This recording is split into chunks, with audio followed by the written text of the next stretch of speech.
first. Sorry. The recording of this meeting will be available in the newsletter that we send out next weekend, and also throughout all of our social media platforms at Muanzo Mpya, which I will now put in the chat. So hello, everyone. My name is Laurel Caruso, and I'm the Chief Financial Officer. So to get us started, I just wanted to talk a bit more about our Rafiki and Ambassador program. So at Muanzo Mpya, we really put emphasis on building friendships and giving people a direct connection to Kibera. So all of our people who volunteer with Muanzo Mpya have that direct connection with Kibera because these people have real stories, and we feel that it's even more important to maintain and build connections in this new virtual world we've been living in. So to begin to introduce these girls who I've gotten the privilege to become friends with over these past few months. This is a group of girls from Kibera who, based on their own merit and achievement, have been accepted to some of the best boarding schools in the United States. So I just want to now pass it on to you guys to introduce yourselves. And to make it easier for everyone to see who's speaking, if you want to put your Zoom on speaker mode, that could help. And Joyce, do you want to start? Sure. My name is Joyce. I'm from Kibera, and I go to Loomis Chaffee. So I just finished my junior year, so I'm a rising senior. What else? Yeah, I like singing, and I play field hockey.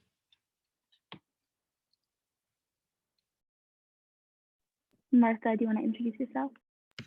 Hello, my name is Martha. Also a junior, a rising senior, and I go to Buffalo Seminary. I love listening to music. I love learning new languages and meeting people from new places. And yeah, it's a pleasure to be here and to have all of you here. Thank you for coming. Hi, I'm Mariana Diambo. I go to Taft School in Waterbury in Connecticut. I like wrestling and dancing. I'm a rising junior. Yeah, basically that's it about me. Hi y'all, I'm Marina Ching and I'm a rising sophomore. I just finished my freshman year in Wasatch Academy in Utah, Mount Pleasant. And yeah, I like singing and trying everything new, and it's a pleasure to see you all here today. Yeah, so thank you all for introducing yourselves. So just to get started, would you, Martha, I guess I'll pass it to you to share how you felt when you first learned you would be attending boarding school in the United States.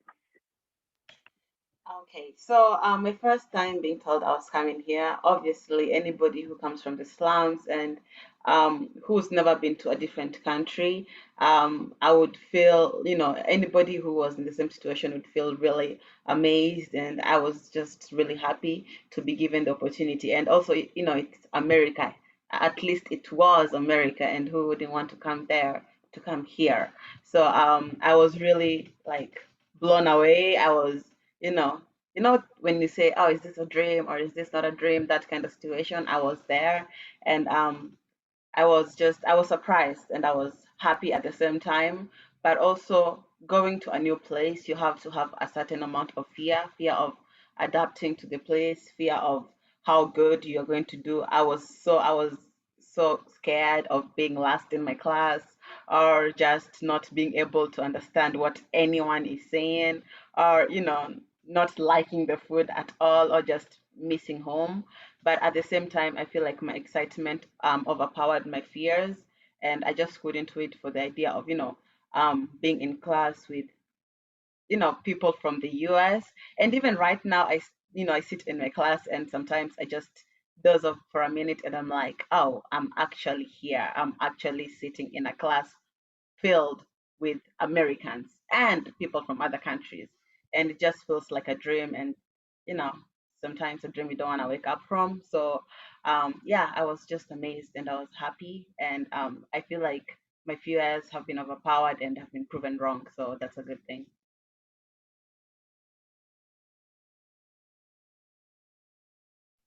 Yeah, that's great. Joyce, do you want to add anything? I think I had like similar feelings to Martha, because like the first time I had it, I was very excited, coming to the US. This, like, I don't know, a place where everybody in Kenya, let me say, thinks of like as a whole new universe. But like as days neared, I also felt nervous, going to a new place far away from home.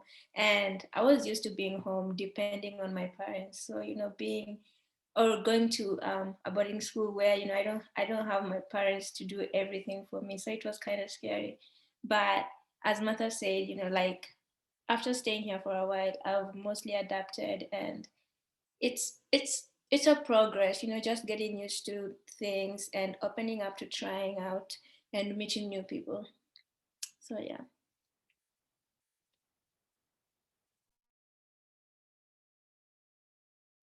So, Mary and Adiambo, I was wondering if you could kind of share your experience the first time you came to the US and just like walk us through that experience for you. Sure.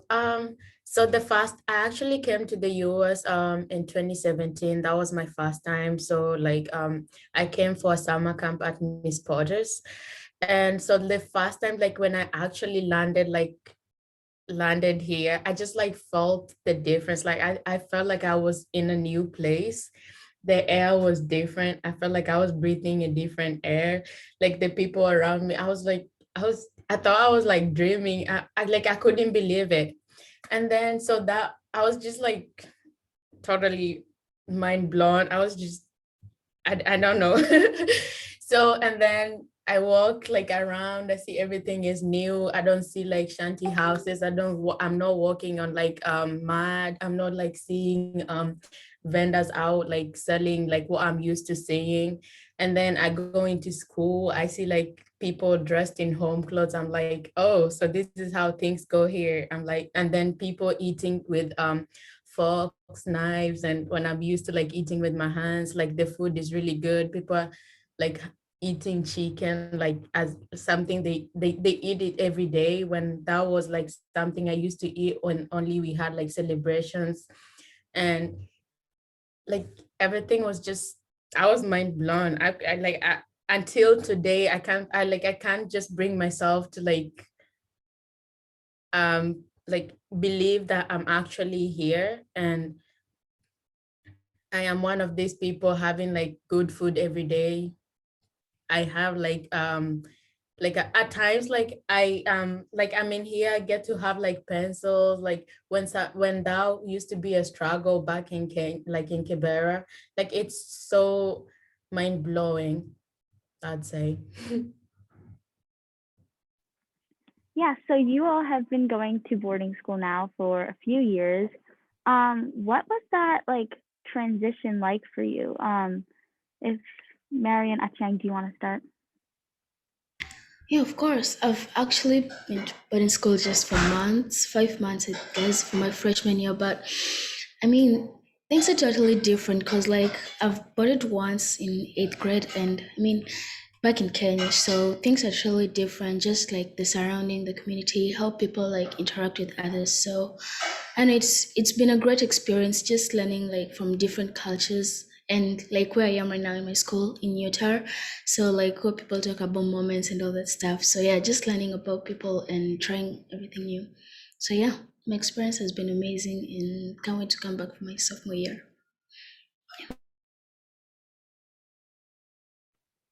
Yeah, that's great. Do one of you who have been going to boarding school for a few more years want to add on to that?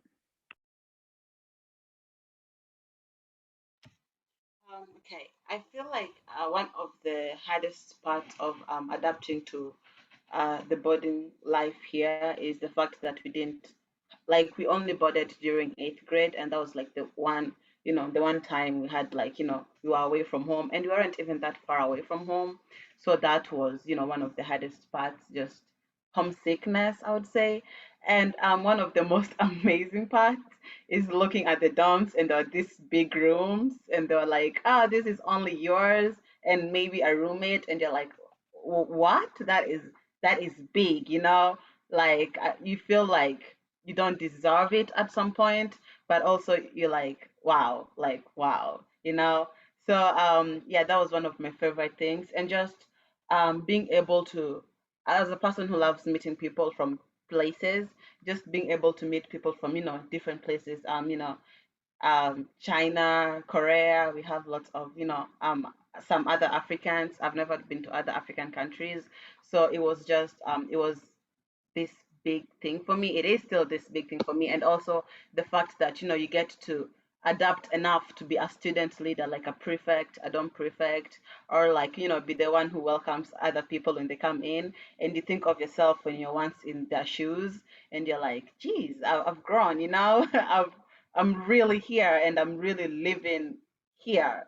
And so yeah, boarding life here it is amazing. It is um the whole idea of people just being open to let you feel homesick, and also they are open to let you feel have feelings, and they encourage that, and also they're there to console you, and like be a family, and they're there to tell you that they have the same experiences, and they're also far away from home, and in that way you don't feel that far away from home.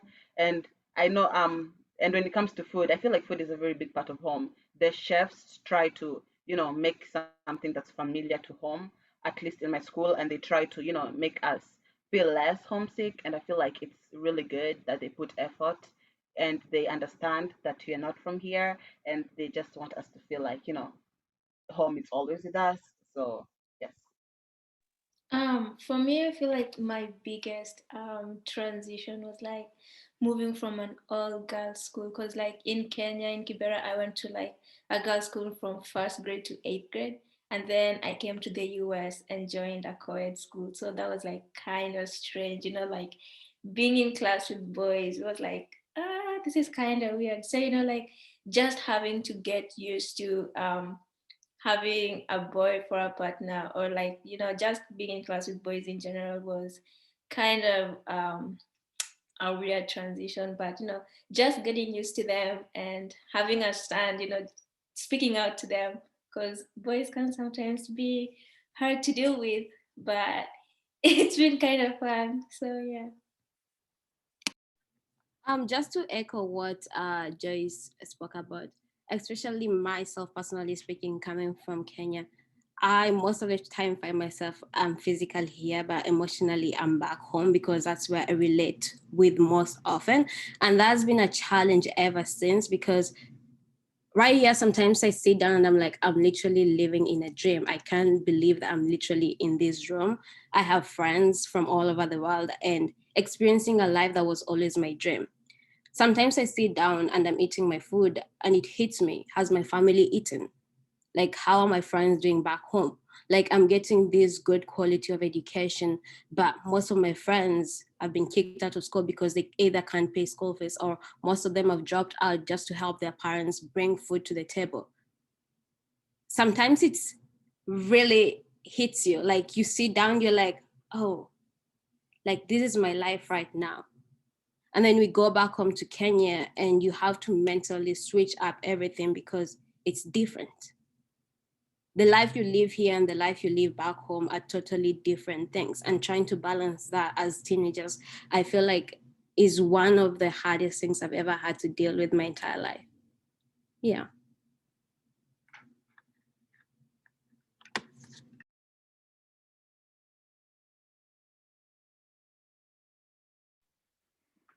Yeah, that's great. So, Joyce, you mentioned briefly that you go to a co-ed school now, and some of you I know well, I know Eunice, you go to an all-girls school, and I know some of you also go to all-girls schools. So, what was it like coming as a young woman from Kibera to the United States? And how has attending an all-girls school or a co-ed shaped your experience?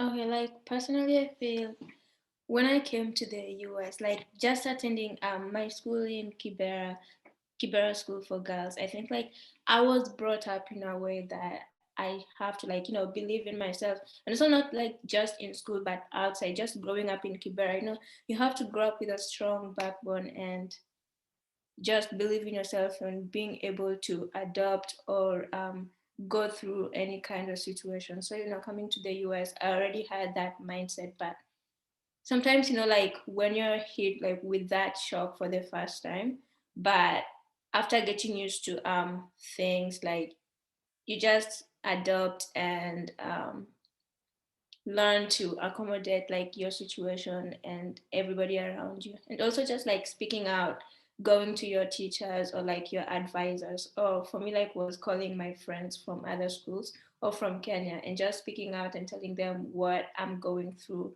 and picking up advice from different people. So that has been.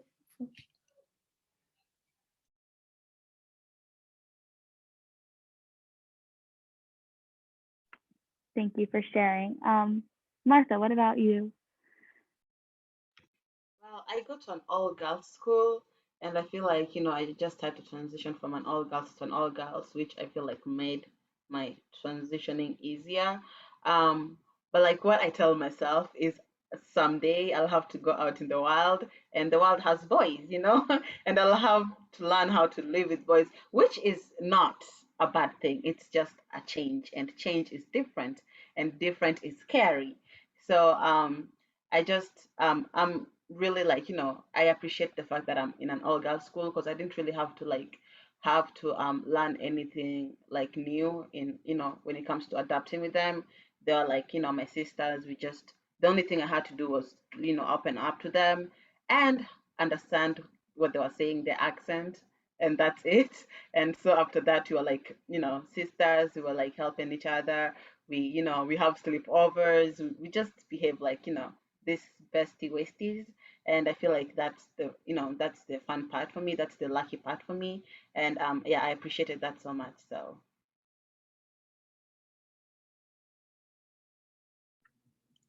My experience personally, I also came from a girls' school and then going to an all boarding girls' school wasn't really a big transition, but you adopt the need to care for other people. They need to show you, like you treat them as family, you treat them as sisters. You want to be always there for them. You want to show them the right direction and stuff like that. It's like you build this strong sisterhood bond that you never felt like you can ever build somewhere else. And it's just like so amazing to build that bond with other people. Yeah. I got to a co-ed school, and like back in Kibera, like um parents are like girls and boys should not like that should not meet. So I grew up knowing that boys are bad, and I shouldn't be like talking to boys. I shouldn't be seen standing with a boy. I shouldn't like be in a room with a boy. Like I shouldn't be even caught talking to a boy. So when I came here, I was like I was kind of like scared to like talk to the boys at my school. I was like, if I was put in like in a group, I couldn't like talk. I had like some fear in me until like I started seeing around like girls hugging boys. Like you can just be a friend with a boy, and like a boy could help you in like you can study together with a boy without anything happening. Like a boy could be like a friend, a sister, like a brother to you. And like yeah, so living in a boarding school with boys has just like changed my mindset about boys. I've grown to like know like um my um my mindset about boys has totally changed. How I see boys even here and in Kenya is totally different from how I used to see like boys before I came here. Oh, and yeah, just to add on to what everyone said, so I also go to a co-ed school, and I mean, just from my few months of school, like what I've experienced is like, don't try to be ignorant or just stay in your little teeny tiny bubble. I mean, just reach out and like if you want, you should try something new and reach out to people if you don't know anything. So like, I mean, in a different place, in a new place you've never been before. So like, don't pretend you know everything, or like just like self-isolation. Don't practice that, and like communicate, and yeah, just mix with people, and then everything will run on smoothly. Yes, thank you all for sharing that. And I wanted to touch a bit on COVID. So when COVID hit last March, you all had to go back home to Kibera as schools closed. And do you remember how it felt, knowing that the foreseeable future would be changed, or not knowing that, and the uncertainty?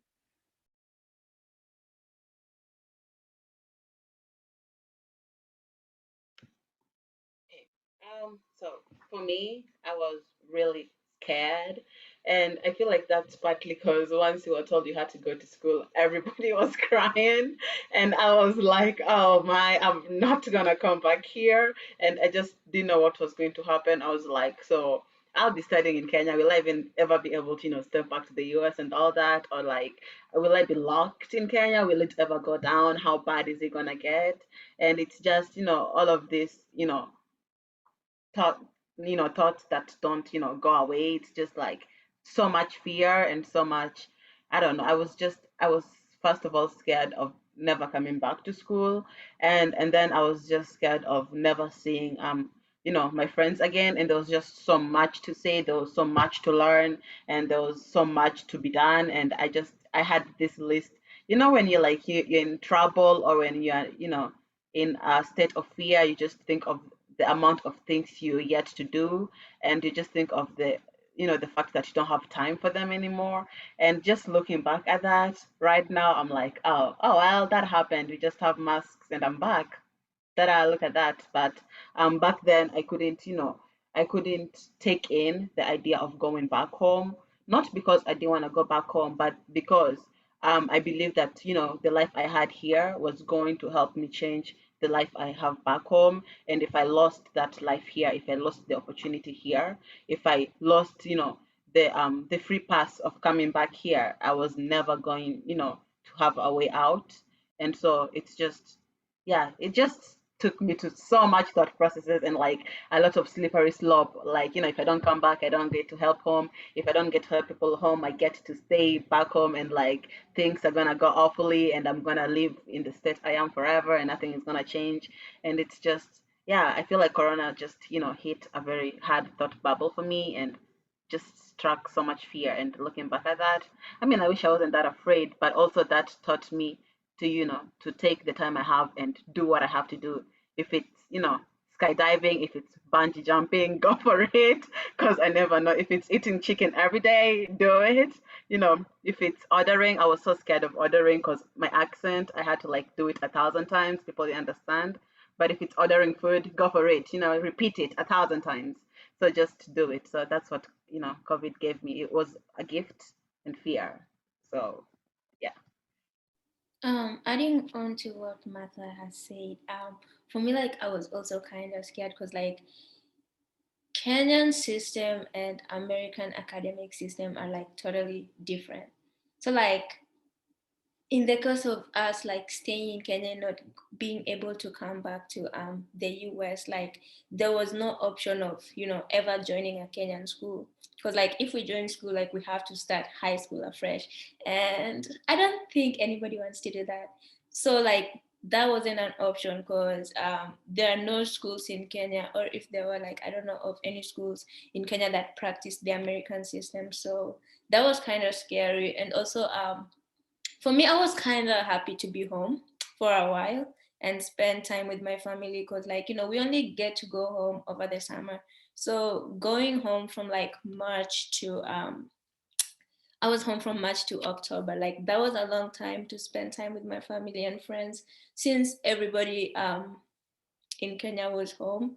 Um, yeah, and also like it was kind of sad, just being home and seeing what everybody else is experiencing over like this pandemic, like people losing their jobs and things, or like facilities being closed in Kenya. Like it was just kind of sad, and it just um showed me like how much like I'm experiencing, or like how much opportunity I'm getting here in the US that most people aren't able to enjoy in Kenya. So yeah, it just like the COVID pandemic just gave me that realization when I was in Kenya. I feel like when I speak for the rest of the girls. Coming to school in the US is not just my dream, but it's the dream of my family. It's the dream of my community. We all, like our families, believe that we are the hope, we are the future of just our own communities. And when COVID hit, we were all stressed. We were all, there was just like so much pressure, there was so much stress from all around. And just seeing our communities and families coming together and telling you, don't worry, it's gonna end. This is just a challenge and you can beat it. Like, you can do this, don't worry. Like, seeing them giving you hope every now and then, believing that you still can do this, was really hard.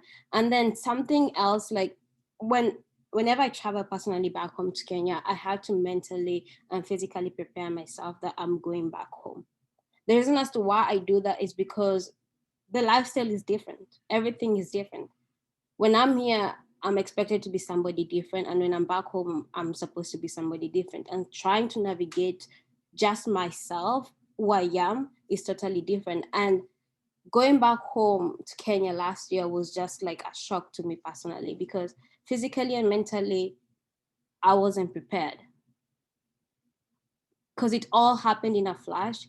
But just going back home and just knowing your family and community has got your back is something that kept me going. It gave me hope. Yeah.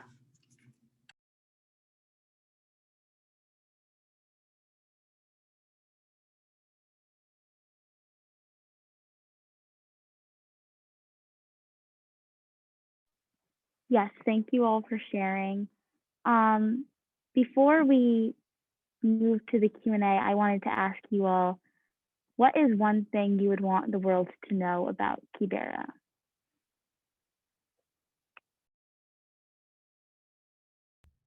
Okay, I'll go first. So, like, what everyone can know about Kibera is that it's a home to many, and it's just like a great community filled with loving people and like people who are ready to, I don't know, communicate, and like just a little teeny tiny community filled with people who are loving and just expand a helping hand to other people, and I don't know, just be like one whole community. I don't know, yeah. Um,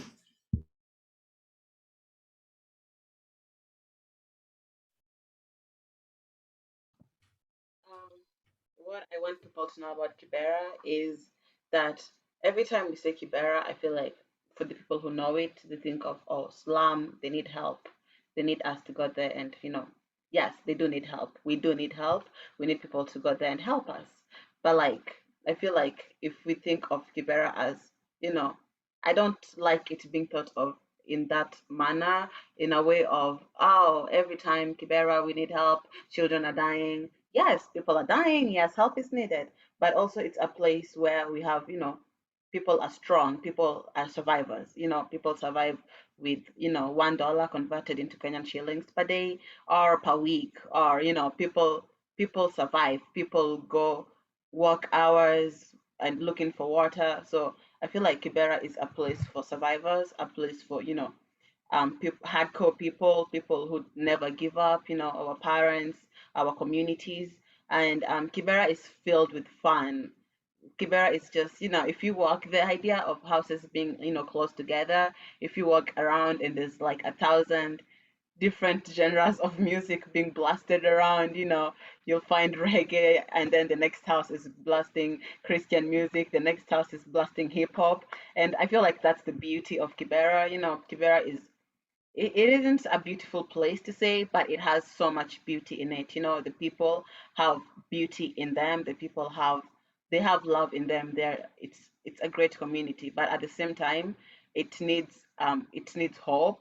It needs yeah, it needs people who believe in it. It needs people who aren't just there because, they think that helping others make them worthy and good, but people who are there because they know that helping others give them a certain, extent of happiness. So Kibera is, yeah, it's a home to many, and I feel like one thing people forget when they want to, help out or reach out to Kibera is the fact that apart from it being, this messed up place with a lot of things going wrong, it is also beautiful, and it's also amazing, and it's a place where people live in. It's a place where people love and people adore, and it's a community. So yes.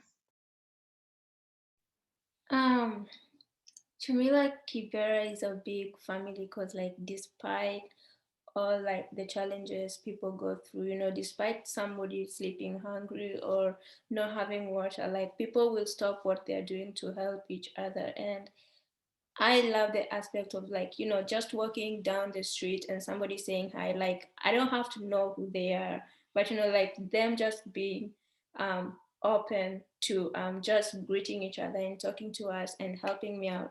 That's like what makes Kibera special to me. And like, I just hope people will, see past it,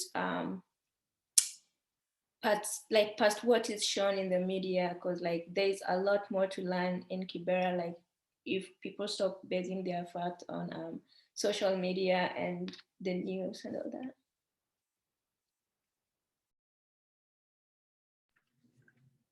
Something else, yeah, the social media does portray Kibera as this nasty place and all that stuff. That might be true, but the social media doesn't really get to know the people, doesn't really get to interact with the people to understand their culture, to understand who they really are. Most of the time we see people coming to Kibera because they're told, oh, this is where the poorest live and blah, blah, blah.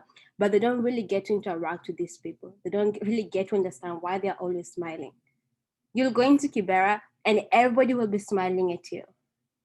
They might be going through so much, they'll be going through so much worse, but they still get the effort to smile at you and say hi. And that's what I love about Kibera. Like, they will be your biggest supporters. Like, they won't even know your name, but they will show up. I remember when you were graduating middle school, we had a graduation and everybody from the community came. I didn't even know them, but they came to support us because they believed in us. Like, just seeing people who believe in you without even knowing who you are is such an amazing thing. And Kibera, like, I feel like Kibera is home to me because of the beauty, the smiles, the teamwork, like things we share, things we see in each other that nobody else sees. Yeah. I'd say Kibera is the one place I feel safest at. When I'm here, I'm still scared of racism. I'm scared of like people judging me because like of my financial status, of like how I look, of my hair, of how I dress, of everything. But Kibera is like when I'm in Kibera, I don't care about like what people will be saying about my color because I'm like my skin color is the same as everyone else. How I dress is the same as everyone else. What we eat is the same thing that everyone in Kibera eats. Like the struggles I go through, like looking for water, maybe going a week without food, or like not finding like the basic needs, like we're not wearing like fancy clothes. I mean, everybody in Kibera like doesn't have fancy clothes, so I feel like safe there. I'm not judged. So Kibera will always be home to me. It's a place full of love, the people, everything. Like it's just beautiful. Yeah, you should know that Kibera is beautiful, from the people, from how it looks, from everything. Well, thank you all for sharing your stories with me. I think this is a great time to transition into a Q&A with the people who attended. So we'd like to take this opportunity to allow you to unmute and ask a question, or put a question in the chat if that feels most comfortable. Yes.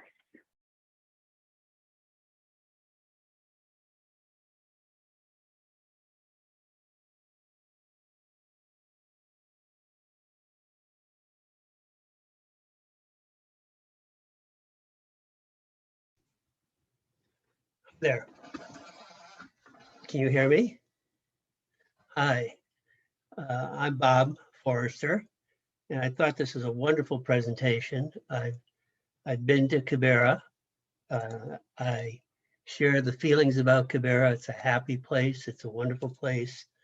And what makes it special are the people. They're so industrious. They're so friendly and warm. I'd like to just ask a general question. Any one of the ladies can answer, or multiple ones. When you came over, you had certain thoughts about where you would be in the future, not this future perhaps, but after you graduated from college and what you wanted to be professionally. Have those changed? How have they changed? I understand you still have a long way to go, so you have a lot of opportunity for more changes, but what is your thinking about what you want to do with the opportunity that you're now in the middle of? And by the way, it's great to see all of you. Great to It's see you good. too, Grandpa Bob. Thank you.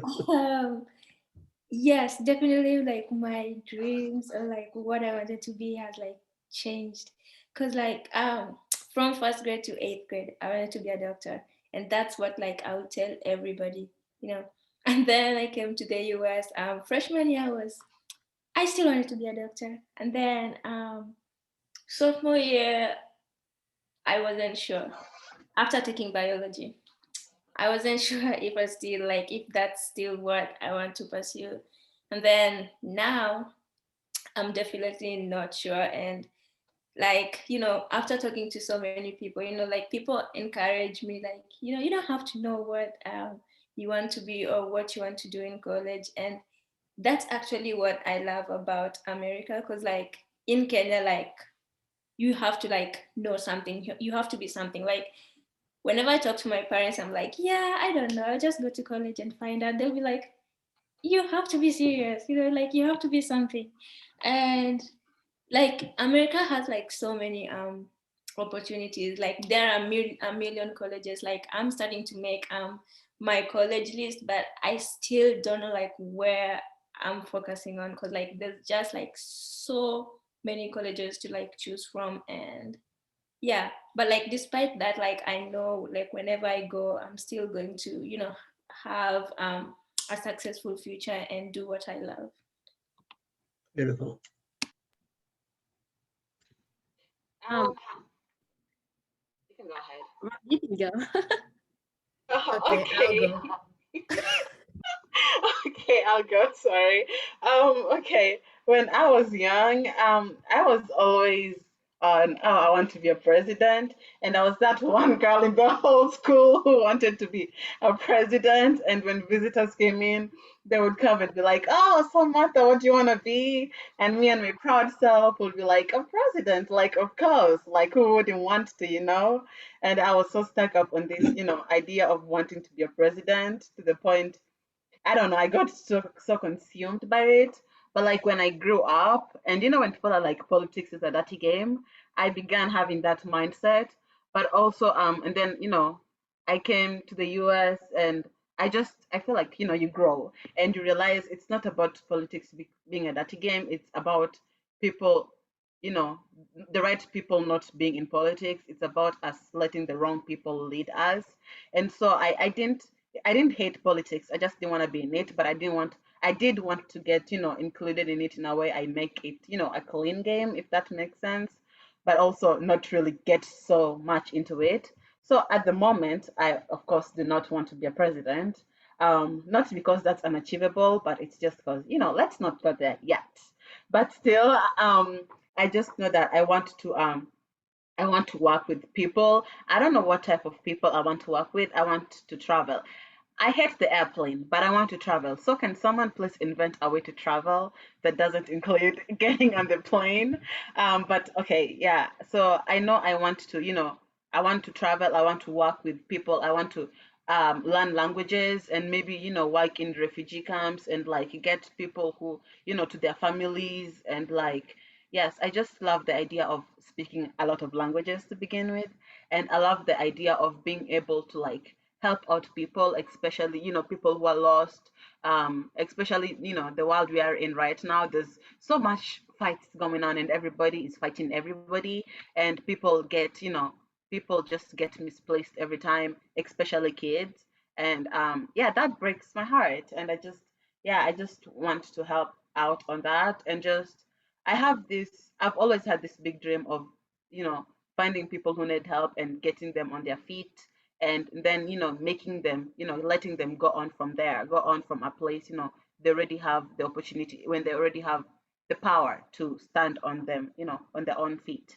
So yeah, I don't have a ground, like Joyce said, and I'm really thankful that nobody is forcing me to have that ground. I mean, I know I'm gonna call my parents and they're gonna give me this list: doctor, pilot, teacher, engineer, all these big things. But I know that's not what I want to do, and I'm really thankful that people let me be clueless and just let me have this dream that you know doesn't really steer anywhere, but is still a dream. So yeah, I just want to travel and I just want to help people, and I want to know as much languages as possible. So if you know any way I can learn 1,000 languages at once, I would really appreciate that.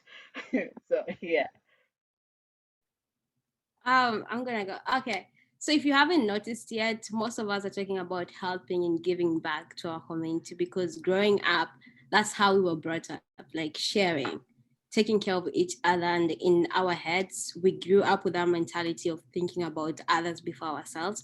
And so growing up, I wanted to travel the world and tell stories about girls, because when I read about Malala's story, I was like, I want to do the same thing. I want to travel the world, empower girls, tell stories about these women and these girls and these youth who don't have that opportunity or chance to speak out.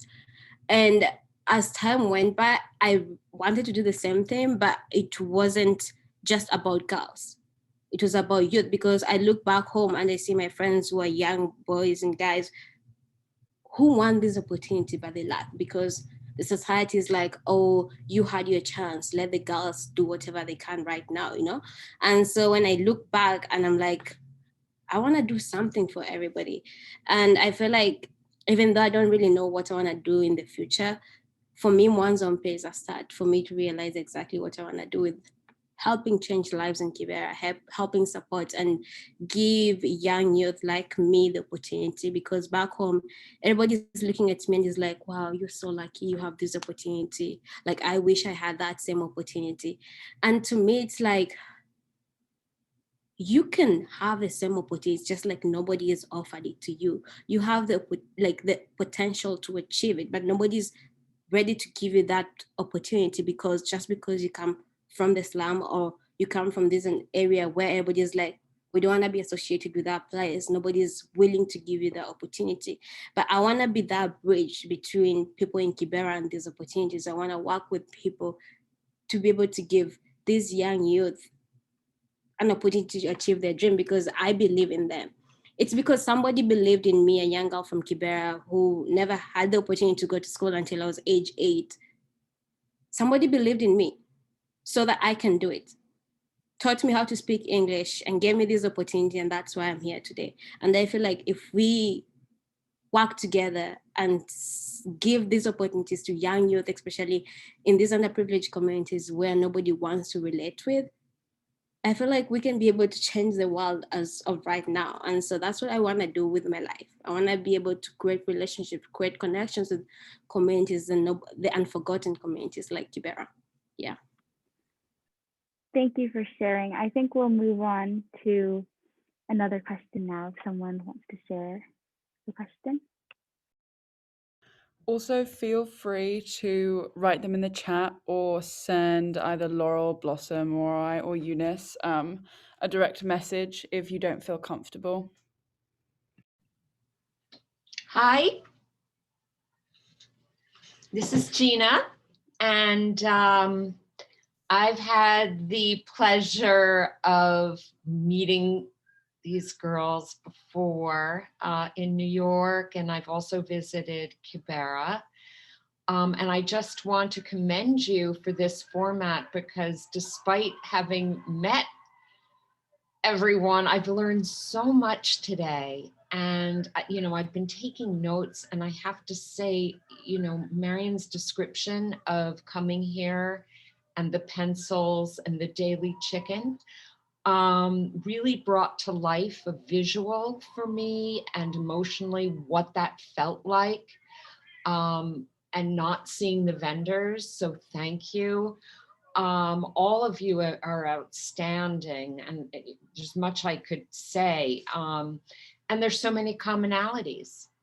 You know, the idea of going to a girls' school and then being with boys for the first time, or having parents who say you should be a teacher and an engineer, and yet there are many more opportunities that are out there that you need to learn about. So I have a question specifically for Eunice, which is, you said that you need to prepare emotionally to go home. And I can imagine not feeling the same in either world must be very powerful. And I was wondering, how do you prepare? Okay, so the way I prepare to go home when I know I'm traveling, let's say I'm traveling next week, I'm gonna call my family, I'm gonna try and get in touch with them, try to know what's happening back home. I make sure that I'm up to date with what's happening back home so I don't feel left out and I don't feel like I'm in a different place, or like I don't know what's happening in my own home. So I try and connect with my friends, my family, try to regain that awareness of what's happening back home before I go, and try and start forgetting like, oh, this is not my, like, yes, it's my life I'm living in the States, but like, because to me it's still a dream. I'm like, I'm gonna live this and I'm still gonna go home because that's where I'm always gonna end up at the end of the day. Like, I might be here throughout the year, but home is where I'm gonna end up always.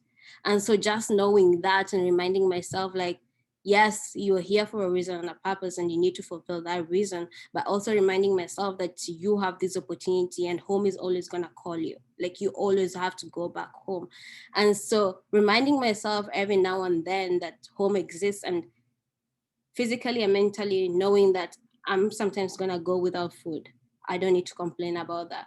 I'm sometimes gonna sleep knowing that my parents have no jobs. I have to get back into reality and realize that that's where home is. Because right here, it's like, I have all these opportunities. I have all the luxury that everybody back home would kill to have. And realizing and knowing that and understanding that this is, to me, is a dream that everybody wants, and making myself aware that not everybody back home has these same opportunities. So realizing that and going back home and putting myself in their shoes and remembering my roots and where I come from and how life is back there, connecting to them, and is how I prepare when I go back home, putting myself in their shoes. Oh, and also having to lose the accent. Don't forget that. The American accent. Yes, we have to. I feel like we have to add a little twang to everything for people to, and I feel like it's just something you have to do because people need to understand what you're saying here. So you have to, be like, all the water and word and stress your R's, and when you go back home it's just water and matter and everything.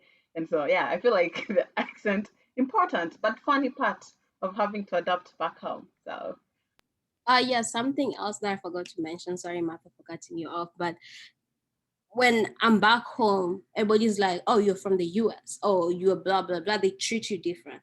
They don't see you as part of the community until you prove to them that you're part of the community. But there's no way you can prove to them that you're part of the community because that's where home is for you. And they'll be like, you speak different. Why do you dress different? Like, are you okay? Like, they look at you differently. And then when I'm in the States, they're like, wow, you sound different. Is that what you do in Kenya?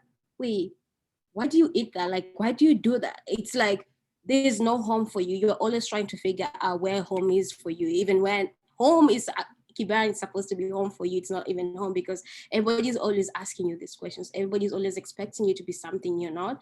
And for me, if I'm not like wrong, some of us do experience that in our day-to-day activities. Like, it's a lifestyle that we have to adopt. We don't know where home actually is because wherever we are, we're always going to be judged, going to be asked questions.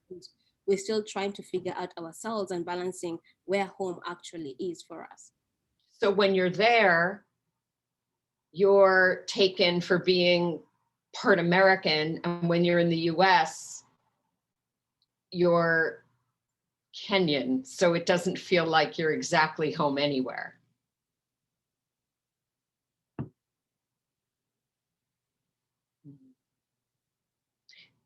One last question. Do you ever feel a great responsibility towards your community back home because you did get this opportunity? 100% yes. Because to me, they're the people who've gotten my back. Like, I wouldn't be who I am today without them. Like, you just feel the need and pressure to support them, to give back to them, because they've made me who I am. It's like, you're not being forced to, but you feel the need to do it. Like, it's, I don't know how to explain it, but You feel compelled. It's yes, in you.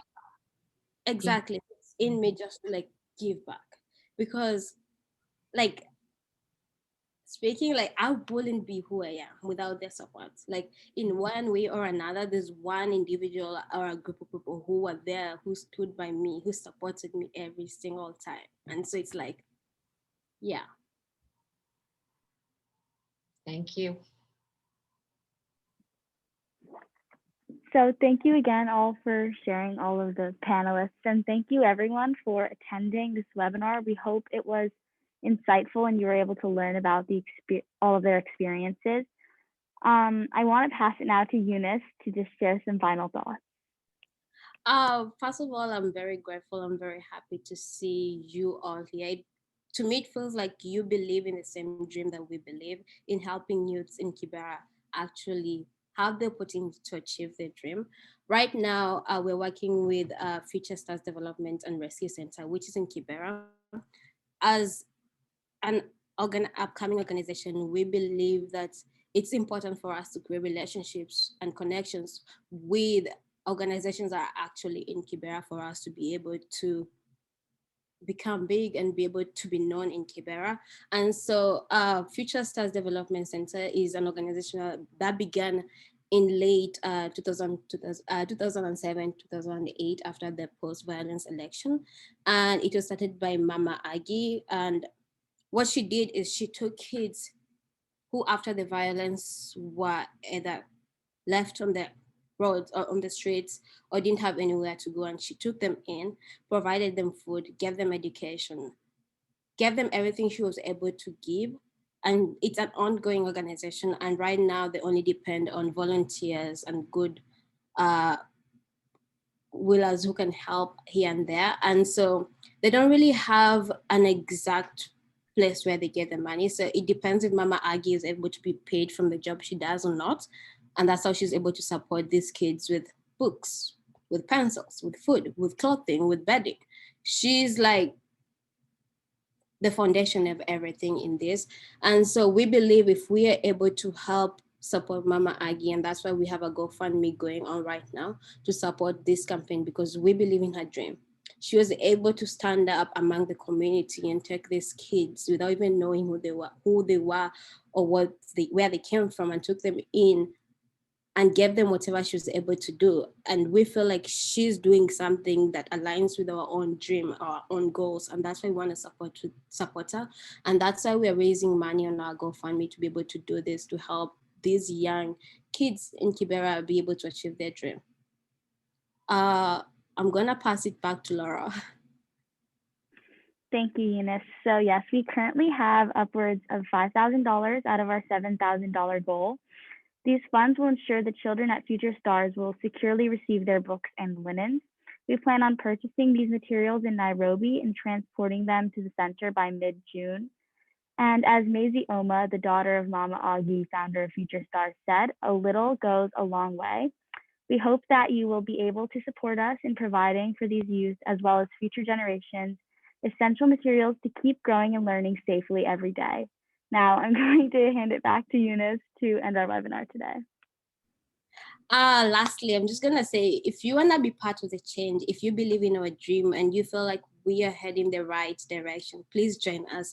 You can join our mailing list so that you are aware of what's happening and you can be updated every now and then. You can also follow us on our social media at Muanzo Mpya to continue learning more about Kibera and the ways you can help us fulfill our mission statement. And I'm just super grateful for you guys taking a time out of your Sunday afternoon to come join us here to listen to these stories. Yeah, I'm so grateful. Thank you so much.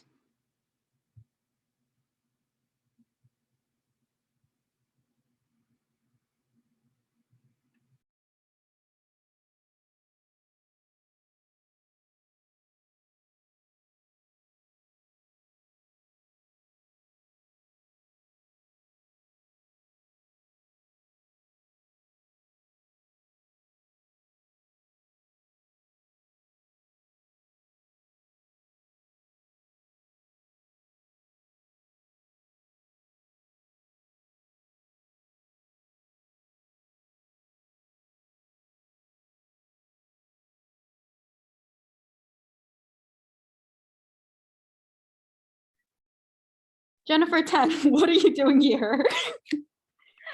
That's her mother, guys. Anyway, thank you all for doing this. And yeah, I'm very happy that you all helped with this. And yeah. And also, like, congrats to all of you. She just left. Like, you all did so well. And I mean, it must have been at least a little bit scary having to go out there and talk to people. But I mean, like, I also just want to say thank you from, like, we're all so grateful to have you as part of Muanzo, but like also the fact that you guys stepped up to be a part of this webinar. Thank you. And you all did amazing. So congratulations. You should feel so good about it. Yes, claps and snaps all around. Oh, let me stop recording.